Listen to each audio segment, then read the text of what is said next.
요셉과 하나님의 일하심에 대해서 말씀을 나눠보고자 합니다.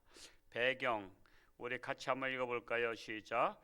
요셉으로 인한 야곱의 이집트로의 이사는 출애굽의 원초를 제공하는 역사적인 사건입니다. 이는 인간의 선택과 행동이 자유의지에 의해 일어나지만 역사의 주인이신 하나님께서 당신의 뜻을 펼쳐나가시는 섭리와 경륜의 역사라는 것을 보여줍니다. 이 한 사람 때문에 요셉이 애굽으로 이제 노예로 팔려간 것 때문에 그의 일가 친척들 다 70여 명을 다 불러들이죠. 그래서 이 한 사람 때문에 그 사람들의 역사가 바뀝니다. 우리나라도 일제시대 때 그 일제시대 때 그 독립운동을 하다가 결국 피해죠. 피해서 어디로 가냐면은 저 연해주라든가 중국으로 가잖아요. 그래서 이 러시아로 갔던 사람들의 후예들이 본인은 그 피해에서 갔지만 그 후손들이 엄청 고생했죠. 그 우즈베키스탄이나 이런 쪽으로 이렇게 이주시켰어요. 강제로 그냥 조선민 나오라고. 그러니까 그냥 갑자기 이따가 그냥 뜬금없이 그날 나오니까 그냥 가져갈 만한 보따리 하나씩 가지고 나오라고. 그러니까는 오늘 여러분 집에 있는데 갑자기 경찰이 와서 나오세요. 그 딴 데로 이사 갑니다. 그러면 빨리 1시간 안에 짐 정리하고 나오세요. 그러면 뭐 보따리밖에 없잖아요. 보따리 하나 들고 그냥 그 우즈베키스탄까지 가는 정말 기차로다가 며칠 동안 가는 그곳에다가 역전에 딱 내려놓은 거예요. 여기서 다 내리시오. 그거 내리고 나니까 그거 어떻게 해요? 알아서 사시오. 그러니까 이 알아서 살라고 여러분 갑자기 보따리 하나 들고서는 저 부산에다 내려놓고 알아서 사시오. 그러면 아니 뭐 방도 알아본 것도 아니고 아무것도 아니고 그렇게 해서 가서 거기서 얼마나 많이 굶어 죽은지 몰라요. 굶어 죽고 겨울에 얼어 죽고 그러면서 살아남은 사람들이 지금 고려인들이에요. 고려인들. 지금 우리나라는 그들을 사랑해야 돼요. 이스라엘은 다 챙기는 거 아시죠? 유대인들은요, 무조건 유대인들은 어떻게 해서든지 다 데려오고요, 살게 하려고 해요. 근데 우리나라는 이 고려인들에 대해서 무관심해요. 조선족에 대해서 무관심해요. 그들이 우리나라에 와 살 수 있도록 해야 되는 거예요. 그러니까는 이 조상 중에서 한 분이 굴르다가 뭐 경찰에 뭐 순사를 피해서 갔다가 정착하고 이것이 자기만 피한 게 아니라 자기 자손들 후손들까지도 영향을 끼친다는 거예요. 그 요셉이 애굽에 간 것이 그러한 영향이 있었죠. 고 정주영 회장님께서 이제는 소천하셨지만은 그분이 북한에서 이렇게 소 한 마리 아버지 거 끌고 내려와서 그 사실 어떻게 보면 그것도 도둑이죠. 아버지 거를 그냥 허락도 없이 가져갔으니까 도둑인데 그러나 그가 자기 형제들을 다 살리고 또 고향에 또 소를 끌고 가고 뭐 이런 일이 있었는데 그 한 사람 때문에 형제들이 다 살았어요. 제가 누차 얘기하는 한경지 목사님 같은 경우도 북한에서는 더 이상 신앙생활 할 수 없다. 그래서 교인들한테 우리가 남한으로 내려갑시다 해서 가족들 다 데리고 27가정인가 몇 가정을 다 데리고 내려온 거예요. 그래서 영락교회, 배다니교회, 먼저는 배다니교회 있었는데 그 배다니교회를 세우고 이제 거기서 그러니까는 목사님 말씀 듣고 우린 죽고 나서 하나 목사님 따라가겠습니다 했던 사람들 다 사는 거예요. 남한 내려와서 다 그분들은 다 행복하게 살았고 아유 뭐 남한까지 간다고 되냐 그냥 여기서 살자 했다가 신앙생활도 못하고 그냥 죽은 거야. 그러니까 참 우리는 따라다녀도 누굴 따라다니냐가 중요한 겁니다. 하여튼 정말 잘못된 사람 따라가는 분이 한 분도 없기를 축복합니다. 묵상을 보겠습니다. 1절 첫 번째 걸 한번 읽어볼까요? 시작. 요셉이 총리 대신이 되는 이야기는 마치 소설과도 같습니다. 황당하기도 하지만 이 일은 역사적 사실이며 사건입니다. 결국 야곱 식구 70명이 이집트로 이사를 가게 되므로 출애굽이 있게 만든 것입니다. 나는 역사적으로 어떻게 쓰임받고 있을까요? 요셉은 결국 가족을 살렸습니다. 가족만 살렸나요? 7년 풍년. 옛날에는 농경사회잖아요. 농경사에서 7년 동안 풍년된다는 것은 엄청난 시련입니다. 경제적 IMF라고 맞이할 수 있죠. 맞이했다고 할 수 있죠. 왜냐하면은 대개 우리나라도요. 제가 어렸을 때만 해도 그 한 해 농사를 지면 그 다음에 곡식을 거둘 때까지 연명하기가 쉽지 않아요. 그러니까 보릿고개가 있었잖아요. 그만큼 1년을 버티기가 힘들어서 다른 집에서 또 쌀을 빌려다 먹고 그러면요. 그게 옛날에 엄청 이자가 비싸서 예를 들어서 한 가마를 빌렸다면 그 다음에는 한 가마 반을 줘야 되는 거예요. 그러니까 이게 쉬운 게 아닙니다. 근데 1년을 버틴 수는 있어요. 대개가. 근데 이것이 7년 동안 흉년이 왔잖아요. 그러면은 7년 동안 흉년이 오면 이거 버티기 힘든 거예요. 근데 그런 것들을 다 죽을 수밖에 없는데 애굽을 살린 겁니다. 그러니까 한 나라도요. 한 사람, 지혜로운 사람, 하나님의 사람 한 사람을 세우면 나라가 살아요. 여러분 우리나라요. 나라가 살려면 그래서 기도해야 되는 거예요. 지금 올해 대통령 선거도 얼마 남았어요? 이제 2달도 안 남았어요. 나라가 살아야 되는 거예요. 나라가 살아야. 그런 사람을 우리가 볼 수 있어야 되는데 그런 사람이 있을지 없을지 모르겠어요. 지금은 뭐 나라가 지금 뭐 망해가잖아요. 사실은 뭐 그래서 이게 뭐 빚이 1,000조가 넘고 1인당 2천 몇백만 원의 빚을 지고 있는 거예요. 사실은 우리가 참으로 기가 막히고 코가 막히지만 정말 하나님 우리나라 살릴 수 있는 요셉과 같은 지도자가 이번에 나오게 해달라고 기도할 수 있기 바랍니다. 그러면은 나는 누구인가? 나는 결국 내 가족을 살리는 사람인가? 더 범위가 넘어서 이웃들까지 살리는 사람인가? 항상 우리가 기도할 때마다 사업을 하는 분은 특히 하나님 나만 먹고 사는 게 아니라 내게 속한 자들 함께 더불어 그리고 내게 속한 지역에 내가 정말 꼭 유익한 자가 되게 해달라고 그렇게 기도하는 것이 중요합니다. 그래서 하나님께도요. 우리가 돈을 벌게 해달라는 목적이 있어야 돼요. 왜 돈을 벌어서 뭐 할 건데? 그래야지 집 한 채 더 살 거 아닙니까? 그래야 좋은 차 살 거 아닙니까? 그게 아니라 내가 돈을 벌어서 선교사를 후원하고 내가 돈을 벌어서 내가 정말 하나님의 일을 해야 되고 하다못해 건축할 때가 되면 건축해야 될 거 아닙니까? 그래서 그 김상태 집사, 저 포항 쪽에 있는 집사는 그 교회를 시골교회 건축하려고 하나님 고기 좀 많이 잡히게 해달라고 기도했다는 거 아닙니까? 고기 많이 잡히게 해달라고 기도하는 바람에 그냥 가서 뭐 이렇게 쳤는데 다른 사람들 그 사람들은 바다를 밭이라 하더군요.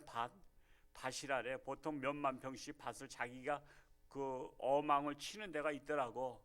근데 남들이 다 친 그 사이에 있는데 그 무슨 고기야? 그 굉장히 비싼 고기가 딴 어망을 피해서 골로 다 들어왔대잖아요. 2줄로 들어온 것 같대잖아요.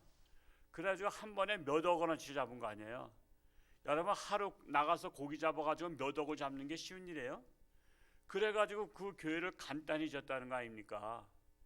그랬는데 또 가서 또 뭐야 또 그 비싼 고기 뭐 민쿤가 뭔가 하여튼 비싼 고기 또 잡혀가지고 또 이렇게 벌고 우리 옛날에 우리 교회 와서 한번 간증했었죠. 옛날 분들 아마 아실 거예요. 김상태 집사님. 그래서 그랬잖아요. 그러니까 돈을 벌어도 하나님의 마음에 합한 기도로 돈을 벌어야 돼요. 기도를 해도 하나님 제가 돈을 벌어야 되겠습니다. 왜? 내가 하나님의 일을 해야 됩니다. 내가 이 정말 어디 교회를 세워야 됩니다. 학교를 세워야 됩니다. 이런 걸 하려니까 하나님 이 사업에 복을 주시옵소서 해야 되는 거예요. 저 서울교회가 좀 후유증이 많이 있었지만 지금은 극복했어요. 서울교회에서 우리 강원교회를 69자를 도와줬어요. 미자리 교회. 그게 뭐냐 69자를 한 구자당 10만 원씩 해요. 그러니까 60개 교회를 도와줬다는 거죠. 그런데 그것을 교회에서 헌금이 나가서 우리는 이제 교회에서 미자리 교회를 우리가 돕거든요. 우리 재정에서. 근데 그 교회는 가족당 신청을 받아요. 한 교회를 도와줄 가족도 신청을 받는데 그냥 10만 원씩 해서 1구자 할 것이냐 2구자 할 것이냐. 그러니까 어떤 사람은 3구자 4구자 이렇게 해요. 이러면서 우리 강원노회를 도왔어요. 그러니까 가정당 최소한도 10만 원 내지는 20만 원 이런 식으로 하는 거예요. 그러니까 참 얼마나 멋있어요. 우리 교회에서 한 가정에서 우리 선교사 이제 후원하는 가정 하나 나왔잖아요. 저는 우리 교회가 한 10가정, 100가정이 가정당 이렇게 한 사람을 후원할 수 있는 그렇게 축복을 받는 분들이 많았으면 좋겠어요. 물론 우리 저기 월드비전에서 3만 원씩 후원하는 분들 많죠? 3만 원씩 후원하는 분들 많잖아요. 그렇게 한 사람이 한 가정이 한 아이를 책임지는 이것이 바로 요셉이 가족을 책임지고 나라를 책임진 것처럼 우리도 정말 그러한 꿈을 가지고 기도를 해야 될 것입니다. 2번을 읽어볼까요? 시작. 요셉은 흉년으로 곡식이 떨어져 곡식을 사러 온 형제들에게 호령하기도 하고 운잔을 집어넣고 볼모로 형제를 붙잡아 놓기도 하고 베냐민을 데려오라고 생떼를 부리기도 합니다. 요셉이 이런 행동을 하는 것은 복수를 하기 위해서일까요? 아니죠. 형제들의 마음이 진심을 알기 위해서. 지금은 좀 변했는가, 철이 들었는가, 자기를 팔아버린 형들이지만 지금은 좀 형들의 마음이 좀 착해졌는가, 이것을 좀 보기 위해서 이런 여러 가지 이런 시험을 했던 것이죠. 진심을 아는 것은요 그렇게 쉽지 않아요. 말로만 진심을 아는 것은 아닙니다. 그들의 행동을 통해서 알 수 있다는 것이죠. 그래서 우리는 남의 말을 들을 때 말만 듣고 판단하지 마시고 그 사람의 말과 행동이 일치되는가를 볼 수 있어야 된다라는 사실입니다. 3번을 읽어보겠습니다. 3번 시작. 요셉이 자기가 누구인가를 밝힘으로써 눈물겨운 이산가족 상봉이 되었지만 형들은 요셉을 팔았다는 자책감에 두려워할 때 요셉은 안심을 시키면서 하나님의 뜻과 섭리가 있었음을 밝힙니다. 성숙한 신앙의 아름다운 장면이 아닙니까? 그 말씀이 오늘 읽었던 45장 5절에서 8절 말씀이죠. 5절을 한번 45장 5절을 한번 읽어볼까요? 시작. 당신들이 나를 이곳에 팔았다고 해서 근심하지 마소서, 한탄하지 마소서. 하나님이 생명을 구원하시려고 나를 당신들보다 먼저 보내셨나이다.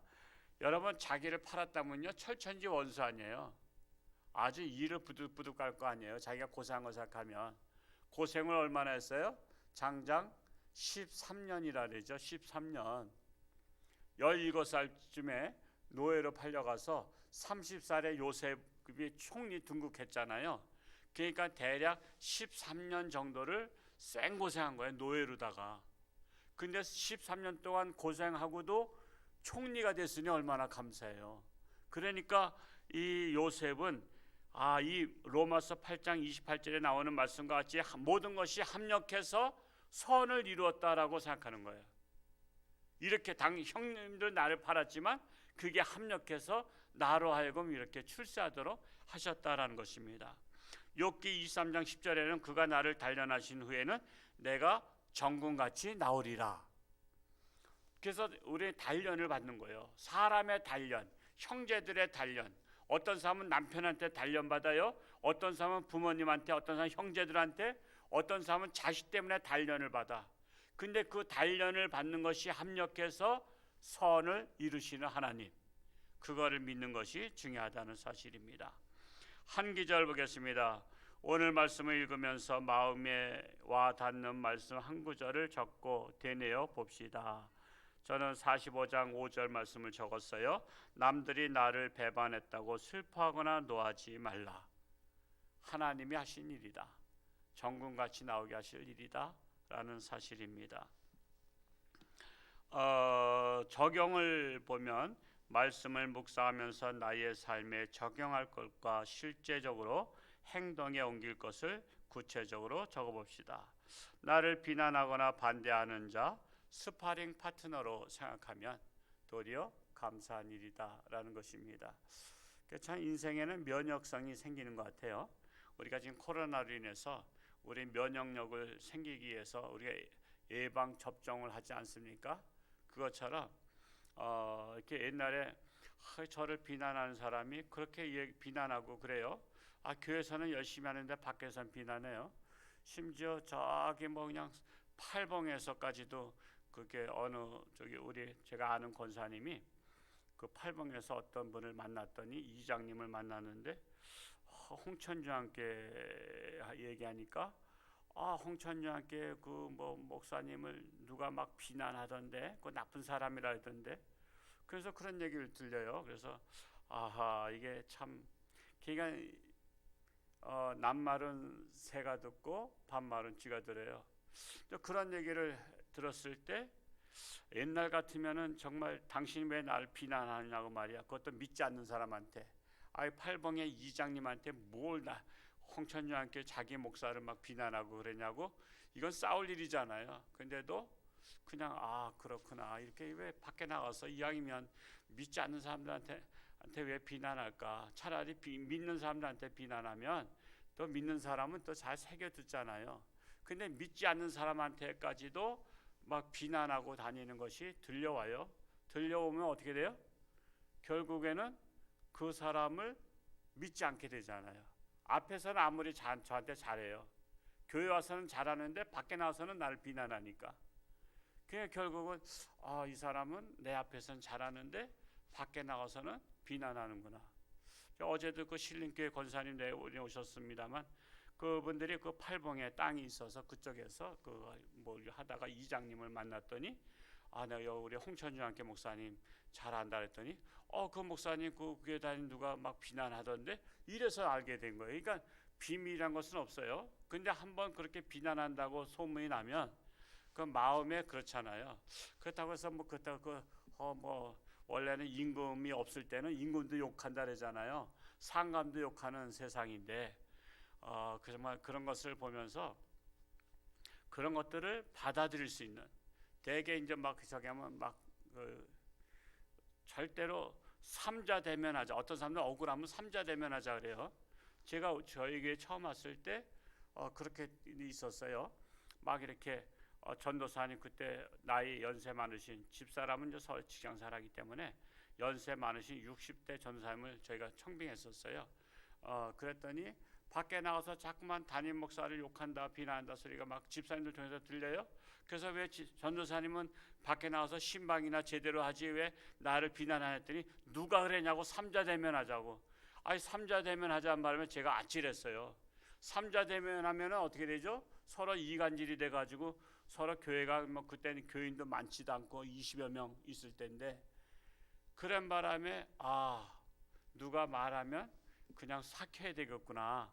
내가 내 안에서 삭혀야 되겠구나. 삼자대면. 요즘에도 성도님들 간에도 그래요. 누가 누구 비난했다 했더니 삼자대면 하자고. 내가 결백한 거 내가 하겠다고. 근데 삼자대면하고 되면요 서로 다 원수가 돼버려요. 제가 그런 것을 경험한 후에는 누가 아무리 비난해도 그냥 삭히는 거예요. 왜? 괜히 누가 그랬냐고 말이야. 괜히 목사님이 날 모함한다고 누가 그랬다고 핑계대면서 모함한다고 도리어 더 그럴 수가 있거든요. 그러니까 우리가 살아가면서 남들이 나 없을 때 비난해도 그냥 그걸 받아들일 수 있는 그릇이 되는 것이 좋아요. 그것도 다 합력해서 선을 이룬다 생각하면 돼요.